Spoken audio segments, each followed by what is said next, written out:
Agence universitaire de la francophonie, que je dirige avec grand bonheur depuis 4 ans maintenant. Alors je dois vous dire que cette agence qui vous tient à cœur, je sais, pour beaucoup, se porte très très bien.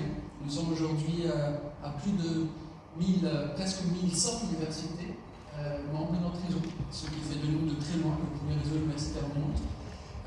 Nous sommes présents de plus en plus dans les pays pas classiquement francophones aussi. Alors après les États-Unis, première université américaine a adhéré l'année dernière. Cette année, on a la première université malaisienne, la première université indienne, membre de l'AE. C'est pour vous montrer que ce concept que nous avons porté depuis 4 ans, qui est le concept de la francophonie scientifique, se porte très très bien.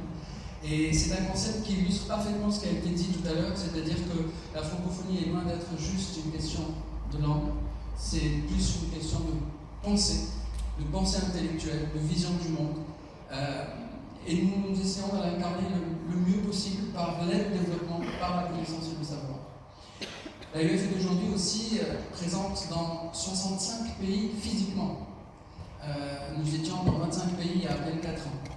L'AEF aussi s'est rapproché des jeunes. Nous avons aujourd'hui un réseau de plus de 200 clubs étudiants dans 60 pays qu'on a appelé les CLEF. CLEF comme clé de l'avenir, clé de l'opportunité, mais c'est Club Leader Étudiants Francophones. Et vous avez vu un échantillon, Alexandre, qui était dans le dernier panel, en fait partie. Il est un résultat de ces clubs, et ces clubs, aujourd'hui, vont être regroupés en une association d'étudiants. On a fait les élections tout au long de l'année dans tous les pays où nous sommes présents. Et bientôt, dans une semaine, à Toulouse, on va faire le congrès de la jeunesse où on va lancer cette association. Et ce sera l'une des plus grandes associations d'étudiants au monde et elle sera francophone. Et puis, on s'est rapproché des politiques. C'est peut-être pour ça aussi que je suis très heureux que cette distinction arrive par des politiques, par des débats parlementaires. Parce que nous avons d'abord regroupé les ministres en charge de l'enseignement supérieur et de la recherche, qui sont les ministres de notre secteur. Et aujourd'hui, on va organiser à Toulouse d'ailleurs la 4e rencontre, puisque chaque année on les invite à une conférence ministérielle à huis clos pour discuter justement des projets en commun pour l'espace francophone. 30 ministres ont déjà confirmé leur présence de l'espace francophone. C'est la première fois qu'on a autant de ministres de l'enseignement supérieur de l'espace francophone ensemble. Et ils vont soutenir ce grand projet de PIMEF. Donc oui, je peux vous le dire, je sais que le débat a été chaud cet après-midi, il y aura un programme de mobilité dédié à l'espace francophone à partir de 2025.